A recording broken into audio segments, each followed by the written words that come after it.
O Evangelho, ele sempre conta com uma dinâmica, especialmente o Evangelho de Lucas, com uma caminhada, encontros, desencontros, novos caminhos, reuniões, é um Evangelho em movimento. Jesus está fazendo uma grande caminhada, a caminhada para o seu destino. Mas enquanto o seu destino é a morte, a partir da morte, o nosso destino começa a ser a salvação. E é interessante que a gente entenda esta grande caminhada, porque ela traduz a liturgia da igreja. Nós celebramos essa caminhada quando no centro do ano litúrgico nós encontramos justamente a Páscoa do Senhor. E depois desse tempo pascal, o tempo comum da igreja, e depois este tempo comum marcado por solenidades e tantas outras festas, ele acaba por ocasião do momento de Cristo Rei e inicia-se de novo para que a gente se prepare novamente com o novo de Deus, para que depois venha a Quaresma nos preparando para a Páscoa e a gente viva esta caminhada. Mas quando a gente fala dessa caminhada, nós não estamos falando de uma caminhada exterior, nós estamos falando de uma caminhada interior. Quando a gente fala de missão, nós não estamos falando só da missão ad gentes, quando a gente tem que ir à Filipina, à China, ouvindo o que Jesus falou, ide por todo mundo, não tem confusão, é ir, é se mexer, é dar vida, é fazer com que a palavra tenha vida, é se contagiar dessa plenitude de vida. É isso que o Evangelho fala. E, portanto, nós estamos diante também de um processo de mergulho em nós mesmos. Porque o que acontece? Não existem um monte de sentimentos que a gente deixa de lado e não trabalha? Por exemplo, tem gente que a gente diz que é chata, então a gente vira a cara. O que a gente faz com o chato no WhatsApp? Bloqueia, não é? No Instagram.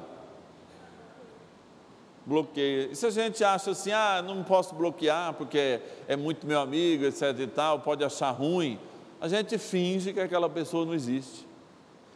Ou seja, nós vamos construindo um nível de indiferença para com o outro e se esquece que essa indiferença, enquanto aos nossos sentimentos, também são criados.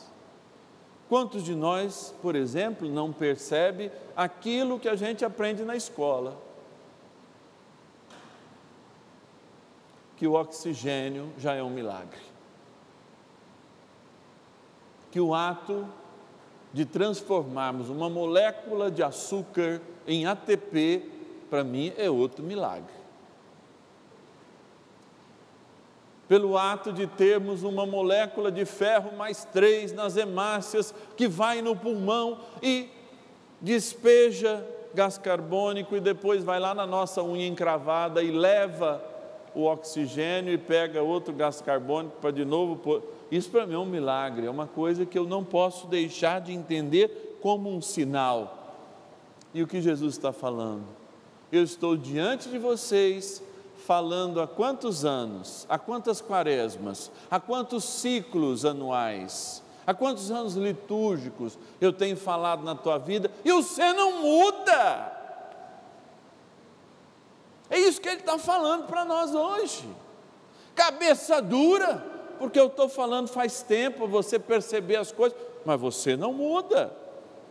Ou seja, a gente se coloca diante de Jesus achando que ele vai condenar a gente, mas ele fala falando, não vou ser eu que vai condenar vocês, é quem aprendeu com pouco e produziu muito, como a rainha de Sabá, que veio visitar Salomão. E depois, por exemplo, o Atos dos Apóstolos fala que um dos seus ministros, conhecia o livro de Isaías inteirinho. E aí Tiago sobe naquela carroça para explicar e ele se converte ao cristianismo. Ou seja, o que a gente produz de bênção também continua, não é só a maldição, mas a gente tem que se perceber. E aí ele fala do sinal de Jonas, que ele vai viver,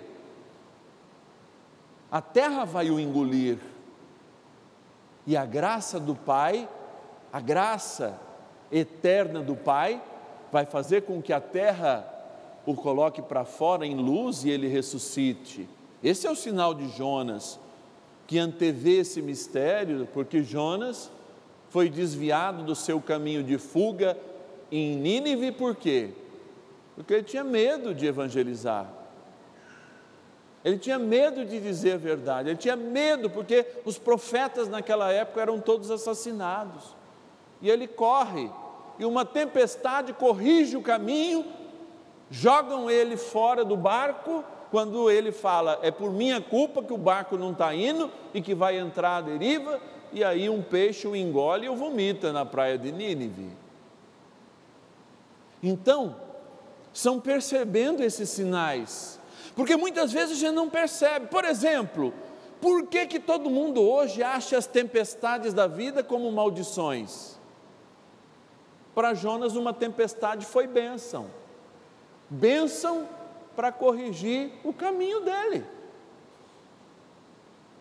E muitas vezes a gente fica diante das tempestades e não consegue ter sensibilidade para dizer assim, será que esse momento negativo na minha vida não está me empurrando para o lugar certo? Deus não é trágico, Ele adoraria que a gente se convertesse e mudasse. Conversão, aliás, é mudança de direção, sem uma tempestade. Mas quantas vezes uma tempestade? Um amigo que a gente acha sincero trai a gente, uma pessoa que a gente gosta, ama, faz a experiência de passar para a eternidade. São tempestades que acontecem na minha vida, na sua e na de todos nós. E muitas vezes a gente fala assim, é do diabo, isso é do mal. Não, Deus às vezes permite tempestades nas nossas vidas para que a gente enxergue o sinal e retome a nossa caminhada. E aqui nós estamos diante de inúmeras tempestades. Olha o mundo falando sobre as guerras, olha o mundo falando de toda a violência, olha o nosso país experimentando essa angústia de a liberação do aborto, olha quanta coisa macabra, olha essa festa maldita que não é da nossa cultura, mas que a gente realiza, o Halloween, que todo mundo fala, é da cultura inglesa. Que diabo de cultura? 40 pessoas no Brasil, 40 mil pessoas no Brasil morrem de facada, de tesourada. E a gente pega, o pai e a mãe compra uma faca para ser arquinho para o filho e põe um sangue escorrendo. Meu Deus, que sinal que é esse? Me parece que não dá para confundir um sinal de violência. Aí a gente fala assim, mas nós não podemos viver a guerra, mas a gente se veste de Walking Dead, de zumbi. Eu nunca vi um zumbi bonzinho, nem uma bruxa. Nunca vi um demônio que de fato não nos seduz para que a gente perca o rumo, perca o sentido. Mas existe outra coisa que a gente não percebe quando a gente não faz essa missão interior também. Que muitas destas tempestades também não são porque Deus permite, mas é porque a gente faz escolhas erradas. Quantas escolhas erradas em nossas vidas também não nos trazem consequências tempestuosas. O que Jesus está falando para aquela geração? Eu sou o sinal que vocês precisam prestar atenção. O que Ele está falando para nós hoje? A mesma coisa. Eu sou o sinal que vocês precisam prestar atenção. Mas, se a gente perder a capacidade eminentemente humana de ler os sinais da própria vida, nós vamos achar e a gente acha isso muito na adolescência, que a culpa do mundo é tudo dos outros, que tudo que acontece na minha vida ou é culpa dos meus pais, ou é culpa do governo, ou é culpa da... E muitas vezes nós estamos pagando consequências da própria decisão que nós tomamos, das próprias decisões, porque a vida é como um jogo. Você fez uma mudança, o adversário vai fazer outra. E às vezes a gente mesmo que cria tempestade, mas essa tempestade não nos leva para o mesmo lugar que a tempestade que Deus permite. Então, nós somos uma geração que quer grandes sinais? Talvez ainda a gente queira, mas seria melhor que nós não o fôssemos, porque esses pequenos grandes milagres, mesmo tempestuosos, acontecem na nossa vida, mesmo quando a gente não percebe, como um sinal do amor de Deus, dos seus anjos, que estão aqui, a cuidar do nosso caminho todos os dias, para que a gente não perca aquilo que Ele já pagou a preço do seu sangue na cruz, a tua e a minha salvação. Então vamos estar atentos às tempestades que nos reconduzem ao caminho, as tempestades que nós mesmos criamos como consequências, muitas vezes, das nossas atitudes, mas, sobretudo, o pequeno, grande milagre de Deus que acontece em todos os momentos. Ele acredita na gente mais que a gente mesmo. Eu não canso de falar isso. Deus acredita no Padre Márcio mais do que o Padre Márcio mesmo, porque Ele me dá chance, Ele me dá chance de ser melhor todos os dias, me alimentando com a palavra, se dando como pão e como vinho, e mandando anjos na minha vida para que me indiquem bons caminhos, para que me orientem, para que sejam muletas no momento em que eu caio, ou auxiliares no momento de tempestades. Por isso eu me entreguei a minha vida a Deus. Eu também fui um jovem difícil, fui para o seminário com 23 anos, sendo que desde pequeno já sentia esse desejo farto no meu coração. Fui quando Ele deu grandes sinais, que me conduziram tempestuosamente para que eu, de fato, experimentasse uma vida para além daquela que eu sonhava, mas que era a vida que Ele sonhava. E eu posso dizer que o sonho de Deus é muito melhor do que o meu sonho. E eu não troco nenhum dia dentro dos meus sonhos realizados por um dia, por pior que seja, dentro das tempestades que Deus me manda para que eu não fuja do meu caminho, que é a sua salvação.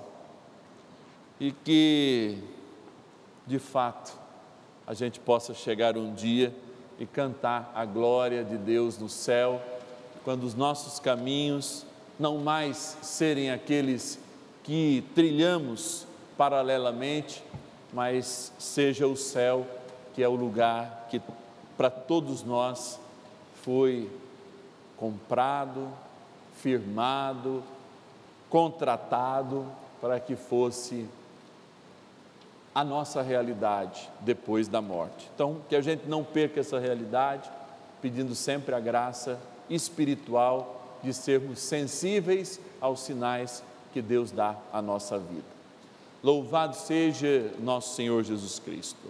Para sempre seja louvado. Este programa tem o apoio dos nossos benfeitores.